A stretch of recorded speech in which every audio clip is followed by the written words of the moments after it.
আমার প্রিয় শ্রোতা বন্ধুরা, কান খাড়া করে শুনুন।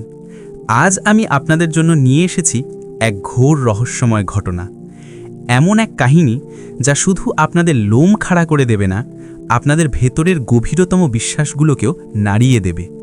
এই হলো এক নিদারুণ সত্যের গাথা, যা মাথা গোজার ঠাই হিসাবে পরিচিত এক প্রাচীন ভয়াল বনের বুকে ঘটেছিল।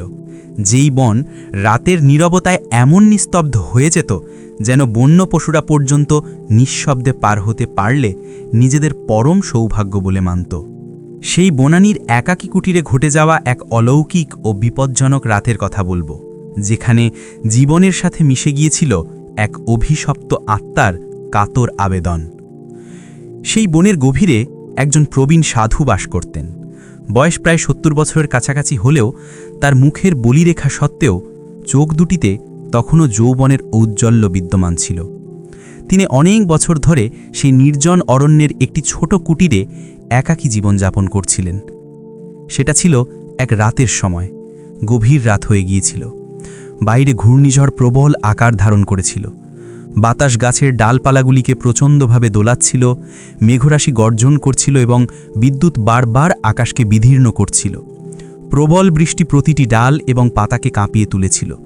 সেই মুহূর্তে সাধু বাবা তার কুটিরের ভেতরে বসে ধ্যান ও মন্ত্র জপ করছিলেন। হঠাৎ দরজায় খুব জোরে জোরে আঘাতের শব্দ এলো। একবার নয়, বারবার আঘাত পড়ছিল, যেন কোনো ব্যক্তি জীবন বাঁচাতে সেখানে পৌঁছেছে। সাধু বাবা চমকে উঠলেন। এই জনমানবহীন অরণ্যে মধ্যরাতে কে থাকতে পারে?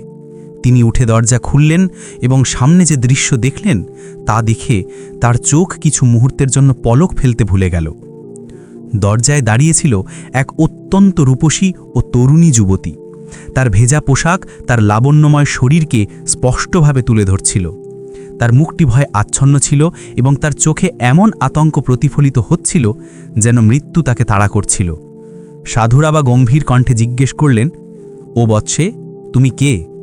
এই অরণ্যে মধ্যরাতে একা কি করছো? বাইরে তো ঘূর্ণিঝড়, অন্ধকার এবং বৃষ্টির তাণ্ডব চলছে। তুমি কোথা থেকে এলে এবং কার সাহসে এখানে পৌঁছালে? তরুণীটি কাঁপানো গলায় বলল, সাধু বাবা, আমি নিকটবর্তী অমৃতপুর গ্রামের বাসিন্দা। সেখানে কিছু বর্বর লোক আমার পিছু নিয়েছে। তাদের তারুণ্যের ওপর তাদের কদর্য নজর পড়েছে। তারা আমাকে ধরে আমার সম্মান লুটতে চায়। কোনো ক্রমে আমি সেখান থেকে পালিয়ে এলাম এবং প্রাণ বাঁচাতে আপনার কাছে ছুটে এলাম। এই কথা শুনে সাধু বাবার চোখে গভীর চিন্তার রেখা ফুটে উঠল। তবুও তিনি আর কোনো প্রশ্ন না করে দরজা আরও খুলে দিলেন এবং বললেন, ভয় পেও না বৎসে, ভেতরে এসো। এখানে তোমাকে কেউ স্পর্শও করতে পারবে না। মেয়েটি কাঁপতে কাঁপতে কুটিরে প্রবেশ করল। তার ভেজা পোশাক তার ক্লান্তি ও ভয়ে বিবর্ণ হয়ে পড়েছিল। সাধু বাবা একটি পুরনো শাল এনে তার কাঁধে দিয়ে দিলেন এবং বললেন, বসে পড়ো, ঘাবড়ানোর কোনো প্রয়োজন নেই। এখন আমাকে সব কিছু স্পষ্ট করে বলো, তুমি কার হাত থেকে বাঁচতে এসেছ? তরুণীটি ফুপিয়ে ফুপিয়ে বলতে শুরু করল, সাধু বাবা, আমি সেই গ্রামের ধনেশ নামে এক রজকের মেয়ে। কিছুদিন আগে আমার মা বাবাই পৃথিবী ছেড়ে চলে গেলেন। তাদের চলে যাওয়ার পর গ্রামের পুরুষদের দৃষ্টি পাল্টে গেল। প্রথমে তারা ধীরে ধীরে হাসত, তারপর ইশারা করতে শুরু করলো। এখন তো প্রকাশেই বলে, একবার আমাদের তোমার যৌবনের স্বাদ আস্বাদন করতে দাও, নয়তো আমরা জোর করেছি। তরুণীটির কথা শুনে সাধু বাবা গভীর মনোযোগের সাথে তাকে পর্যবেক্ষণ করছিলেন। তার মুখে বিশেষ কোনো বিস্ময় ছিল না, কিন্তু ভেতরে ভেতরে অনেক প্রশ্ন জেগে উঠছিল। সত্যিই কি এই তরুণী কারো কাছ থেকে জীবন বাঁচাতে এসেছে, নাকি এর পিছনে অন্য কোনো রহস্য লুকিয়ে আছে? তরুণীটির চোখে ভয় ছিল, কিন্তু একই সাথে তার ভেজা চুল আছড়ানোর ভঙ্গি এবং ক্ষীণ হাসি সাধু বাবার মনে অনেক অব্যক্ত প্রশ্ন রেখে যাচ্ছিল। কুটিরে কোণে রাখা টিমিটিমে প্রদীপ সেই পরিবেশকে আরও রহস্যময় করে তুলছিল। সাধু বাবা অনেক বছর ধরে এই নির্জন স্থানে একাকী জীবনযাপন করছিলেন, কিন্তু আজ সেই নিস্তব্ধতার মধ্যে একজন যুবতীর উপস্থিতি যেন তার সমগ্র জগৎকে পাল্টে দিয়েছিল। তরুণীটি মৃদুস্বরে বলল, সাধু বাবা, আমার খুব ভয় লাগছে। বাইরে অন্ধকার আর ঘূর্ণিঝড়। আমি কি আজ রাতে এখানেই আপনার কাছে থাকতে পারি? ভোর হলেই চলে যাব। শুধু আমাকে কিছু সময়ের জন্য আশ্রয় দিন। সাধু বাবার ভেতরে যেন কোনো চাপা অনুভূতি হঠাৎ সজাগ হয়ে উঠল। তার চোখের ঔজ্জ্বল্য বেড়ে গেল, ঠোঁটে এক মৃদু হাসি ফুটে উঠল। তিনি বললেন, ভয় পেল না বৎসে, এই কুটির তোমার জন্য নিরাপদ। বাইরে যত বড়ই ঝড় উঠুক না কেন, এখানে তোমাকে কেউ ছুতেও পারবে না। তরুণীটি ধীরে ধীরে উঠল এবং কুটিরের কোণে শুয়ে পড়ল। তার চোখ ভারী ছিল এবং ঘুমে আচ্ছন্ন হয়ে গিয়েছিল। কিছু মুহূর্তের মধ্যেই সে গভীর শ্বাস নিতে শুরু করল। অন্যদিকে সাধু বাবার মন অশান্ত হয়ে উঠল। বহু বছরের একাকিত্ব তার ভেতরে মাথা চারা দিয়ে উঠতে লাগল। তিনি মনকে শান্ত করার জন্য লক্ষ্য চেষ্টা করলেন, কিন্তু ঘুম তার চোখ থেকে বহু দূরে ছিল। বাইরে ঘূর্ণিঝড় গর্জন করছিল এবং ভেতরে তার হৃদয়ের স্পন্দন। ঠিক তখনই হঠাৎ সেই নিস্তব্ধতা একটি মৃদু কান্নার শব্দে ভেঙে গেল। সাধু বাবা চমকে উঠে বসলেন। তিনি দেখলেন যে সেই তরুণীটি শুয়ে শুয়ে ধীরে ধীরে কাঁদছিল। তরুণীটির চোখ থেকে অশ্রু ঝরছিল। তার মুখ যেন কোনো গভীর দুঃখে ভরা ছিল। সাধু বাবা তার কাছে গিয়ে বসলেন এবং মৃদুস্বরে বললেন, কি হলো বৎসে, তুমি কাঁদছ কেন? তরুণীটি ফুপিয়ে ফুপিয়ে বলল, সাধু বাবা, আমার সাথে যা ঘটে গিয়েছে তা আমি কাউকে বলতেও পারি না। এই শুনে সাধু বাবার হুঁশ উড়ে গেল। তিনি বিস্ময়ের সাথে বললেন, এমন কোন কথা যা কারো কাছে বলা যায় না? যদি তোমার মন চায় তবে আমাকে বলো, হয়তো আমি কিছু বুঝতে পারবো। তরুণীটি সাধু বাবার চোখের দিকে গভীরভাবে তাকালো এবং বলল, সাধু বাবা, আমি তেমন সরল সহজ মেয়ে নই যেমন আপনি ভাবছেন। আমি খুব পতিত, খুব অসৎ চরিত্রা। সাধু বাবা যেন ভেতর থেকে প্রবলভাবে কেঁপে উঠলেন। তিনি কাঁপানো স্বরে জিজ্ঞেস করলেন, কে তুমি? কি বলতে চাইছ?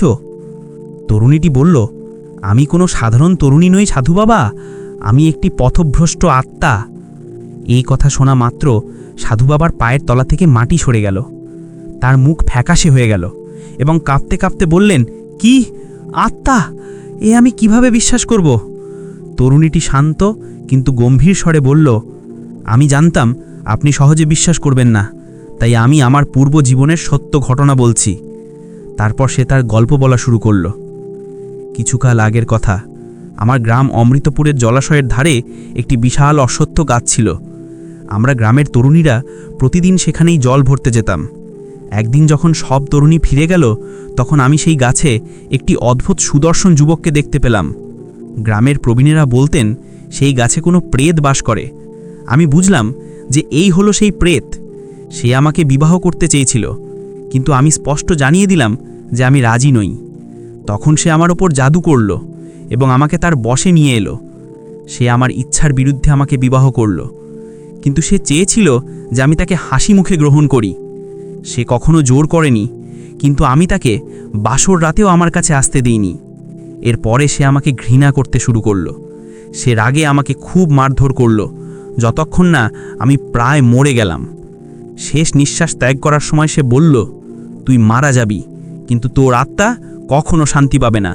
যতক্ষণ না তুই কোনো বৃদ্ধ পুরুষের সাথে মিলিত হবি, তোর অভিশাপ কখনো শেষ হবে না। সাধু বাবা এই কথা শুনে হতবাক হয়ে গেলেন। তার হৃদয়ে ভয়ের ঝড় উঠল।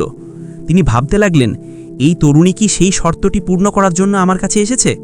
তার ভয় সত্য প্রমাণিত হলো। তরুণীটি সাধু বাবার হাত ধরল এবং কাঁপানো গলায় বলল, সাধু বাবা, আমি সত্যি বলছি, আপনি যদি আজ রাতে আমাকে সাহায্য না করেন, তাহলে আমার আত্মা চিরদিনের জন্য এই অরণ্যে ভটকতে থাকবে। সাধু বাবার শরীর ঘামে ভিজে গেল। যাকে তিনি এতদিন একটি অসহায় তরুণী মনে করছিলেন, সেই এখন নিজেকে একটি পথভ্রষ্ট